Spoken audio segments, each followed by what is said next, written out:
저는 영화를 다 보고 나왔을 때 자꾸만 그 장면이 한동안 머릿속에서 빠져나오지 못하고 맴돌았습니다. 바로 덴지가 아키네 집에서 자신의 전 재산이 담긴 돈 봉투를 챙겨 카페로 향하는 장면인데요. 그래도 많은 추억이 쌓였으니 한 번쯤은 머뭇거릴 만도 한데 지금까지의 추억은 그에게 망설임이라는 감정조차 줄 수 없다고 말하듯 아키와 파워 누구에게도 알리지 않고 혼자서 문을 열고 나온 장면이었죠.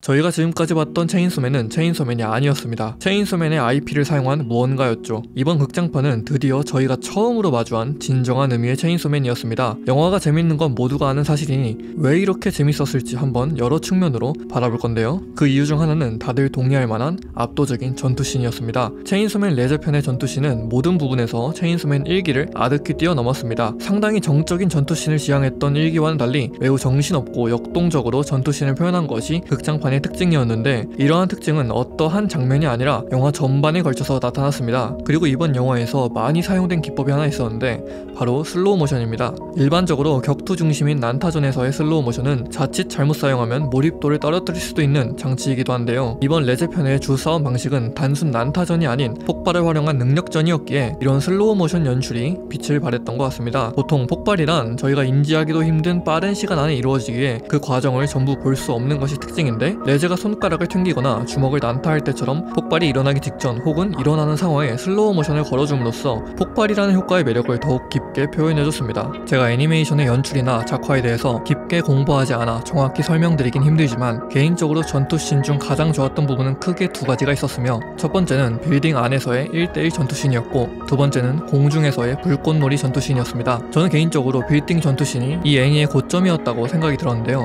단순히 애니를 많이 봤을 뿐인 비전문가인 제가 느끼기에 장면의 구도부터 시점 변환, 슬로우 모션, 광원의 변화 등 모든 부분이 정말 경이로울 정도였으며 방금 말한 요소들 중에 특히 광원을 활용한 부분이 다른 쟁쟁한 작품들의 전투씬과의 차별점이었던 것 같습니다. 전체적으로 어두컴컴한 밤 배경을 기반으로 레저의 폭탄과 폭발 시의 불꽃, 건물 안의 전등, 덴지의 붉게 빛나는 눈동자 등 마치 게임에서 RTX 옵션을 최고로 설정한 것 같은 기분이 들 정도의 압도적인 광원 활용을 보여주는 전투였습니다. 체인소맨 1기가 상대적으로 뿌연, 물 빠진 색감이었던 것에 비해 상당히 대비되는 극장판만의 특징이었죠. 그리고 일상작화에 대해서도 할 말이 많은데요. 저는 개인적으로 전투씬과는 달리 체인소맨 1기의 일상작화는 거의 최고였다고 생각합니다. 지금까지 봤었던 그 어떤 애니메이션보다도 일상작화 부분에서 한 수 위라고 느꼈었습니다. 마파 특유의 당장이라도 세상이 망할 것 같은 아포칼립스 분위기의 물 빠진 색감과 마치 진짜로 저런 세계관이 있는 것 같다라고 착각할 정도의 세심하고 매력적인 체인소맨 1기의 일상작화, 저는 이것이 너무나 좋았습니다. 다만 이번 극장판 레제편은 그러진 않았습니다. 투박해진 그림체와 두꺼워진 선, 비교적 진해진 색감들의 변화가 영화가 시작하고 한 1분쯤에 보이기 시작했습니다. 그러면서 원작을 지향한 작화이기에 그럴 수 있다라고 생각을 하면서도 1기에 그것을 너무나 좋아했었기에 아쉬움은 생길 수밖에 없었죠. 하지만 이것은 영화의 오프닝 요네즈 켄시의 아이리스 아웃이 나오며 제가 지금까지 생각했던 모든 아쉬움들을 잊어버리게 만들었습니다. 아이리스 아웃과 함께 나온 오프닝 장면들은 너가 지금까지 알고 있던 체인소맨은 체인소맨이 아니었다, 이것이 체인소맨이다를 설명하듯 달라진 작화와 함께 상당히 매력적인 오프닝을 보여줬습니다. 그리고 저는 자연스럽게 달라진 작화에 적응하고 인정하면서 순응할 수밖에 없게 됐죠. 마치 돈 많은 친구가 돈 자랑을 하면서 고기를 사준다면 짜증나긴 해도 고기를 받아먹을 수밖에 없는 것처럼 말이죠. 더 나아가 아까 말씀드렸던 광원 표현의 변화가 이런 그림체의 변화와 합쳐지며 아키와 천사의 악마가 나오는 장면부터 후반 메인 전투씬까지 마치 예전에 한창 버블 경제 시대의 일본 애니메이션 작화로 떠돌았던 아키라나 공각기동대와 같은 1980년대에서 1990년대의 일본 애니메이션의 작화가 연상될 정도였는데요. 그때가 생각나는 이런 작화로 2020년대의 연출들을 보고 있자니 참으로 신기한 기분이 들었던 기억이 있습니다.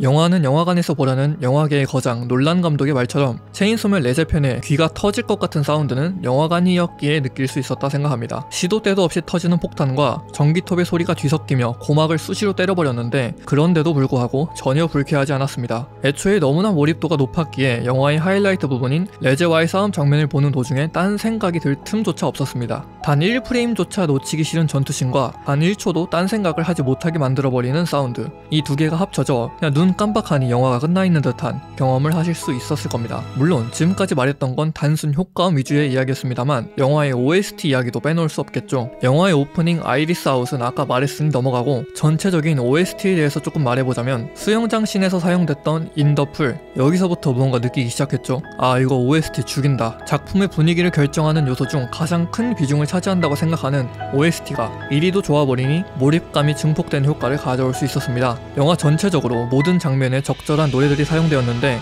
예를 들어 레제가 덴지와 키스를 하며 자신의 속내를 처음으로 드러내는 장면에 사용된 OST도 너무 좋았고, 마지막에 모든 싸움이 끝나며 바다로 떠내려갈 때 사용된 OST인 인더시도 너무 좋았습니다. 영화 엔딩곡인 제인도는 두말할 것도 없고요. OST가 너무 좋았던 나머지 영화가 끝나고 노래만 들으면 해당 노래가 사용됐던 장면들이 자동으로 떠오르는 효과를 느낄 수 있었을 겁니다. 이 분야의 갑은 사이버펑크 엣지 러너가 있는데요. 물론 어떤 게 더 좋냐는 개인 차이이겠지만 거의 이 정도면 동일한 수준의 음악이지 않았나 싶을 정도였습니다. 체인소맨 레제 편이 이렇게 많은 사람들에게 각광받은 이유는 단언 작화나 OST뿐만은 아니었을 겁니다. 탄탄한 스토리가 영화의 중심을 받쳐주고 있었기에 이런 장점들이 부각되는 것이죠. 레제 편의 스토리는 체인소맨 1부, 2부를 통틀어 가장 고점이라고 평가받는 에피소드였던 만큼 최소한 원작만 따라가면 기본은 하는 스토리였습니다. 그러므로 마파는 이 좋은 재료를 가지고 얼마나 잘 요리하는가가 가장 큰 역할이었죠. 그리고 이것을 완벽하게 해냈습니다. 원작의 분량은 비교적 짧은 편이었지만 많은 장면 과 대사를 늘리고 연출을 추가하는 등 여러모로 개연성을 늘리기 위해 노력을 한 것이 눈에 보였으며, 특히 덴지와 레제의 데이트 장면의 비중이 늘어난 것이 눈에 띄었고, 많은 분들이 놀라셨을 수영장 씬이 앞서 말했던 마파가 잘 요리해낸 완벽한 예시였다고 생각합니다. 원작에서는 단 몇 컷이 전부였지만 이를 거의 몇 분이나 되는 장면으로 연출한 것인데요. 이 부분에서 제작진이 이 작품에 얼마나 진심인지, 또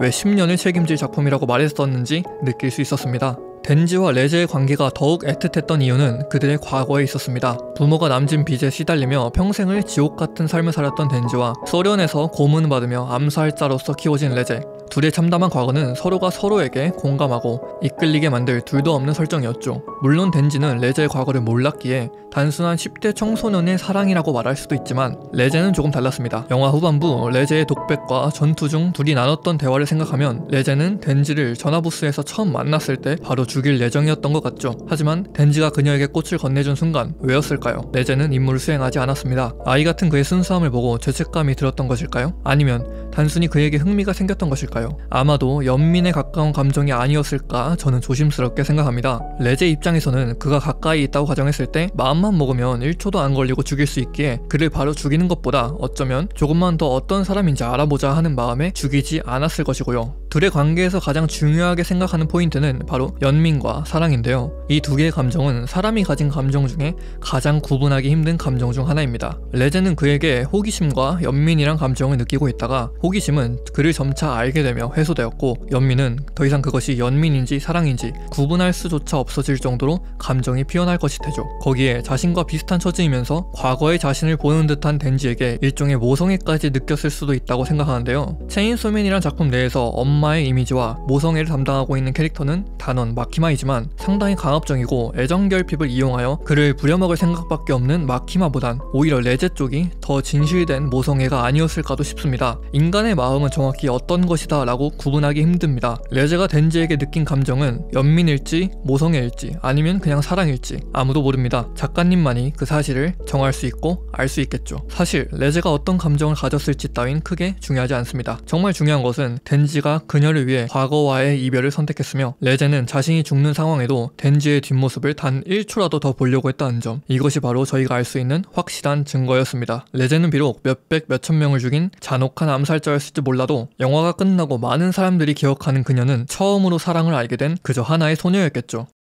안녕하세요, 애니문항입니다. 이번에 빰이라는 플랫폼에서 지원을 받아 저희 채널 나레이션 성우이자 TGX 스트리머이신 옥슈님과 함께 체인소맨 레제편 굿즈 이벤트를 준비하게 됐습니다. 참여하는 방법은 고정 댓글에 링크 혹은 구글 플레이스토어나 앱스토어에서 빰이라는 어플을 다운받아주시고 회원가입을 마치시면 앱 안에서 메인 배너나 뉴 레플칸에 애니문학 옥슈라는 이름으로 여러 개의 체인소맨 굿즈들을 볼 수 있을 겁니다. 이번에 준비한 굿즈의 종류는 총 8개로 무료 4개, 유료 4개이며 예전의 커뮤니티 투표 결과를 토대로 피규어의 비중을 높게 가져 가져가게 되었는데요. 다만 무료만 응모하셔도 마키마 피규어와 레제 피규어, 키링, 레제 포스터 퍼즐 등 여러가지를 가져가실 수 있으니 고가의 피규어들로 구성된 유료 래플은 여건이 되시는 분들만 참여 부탁하겠습니다. 유료 래플은 회당 100원부터 최대 1000원까지 되어 있으며 래플 특성상 응모를 여러 번 하시더라도 확률이 올라가는 것일 뿐 확정은 존재하지 않기에 유료 래플을 응모하실 분들은 그 점 반드시 숙지 부탁하겠습니다. 처음에 협업을 제안받았을 당시 제가 워낙 꼼꼼하게 확인하기도 했고 많은 유명한 유튜버들이 참여한 검증된 어플이므로 저 믿고 참여 부탁드리며 준비한 굿즈들은 회사에서 정해준 것이 아닌 전부 저와 옥슈님이 고민 끝에 고른 굿즈들이니 꼭 무료만이라도 참여하셔서 굿즈 가져가면 좋을 것 같습니다. 후원해주신 후원금은 애니문학 채널의 운영과 옥슈님 방송 운영에 사용될 예정이므로 부디 후원해주신 돈 아깝지 않도록 앞으로도 더욱 좋은 영상으로 찾아뵙겠습니다. 이상 애니문학이었습니다.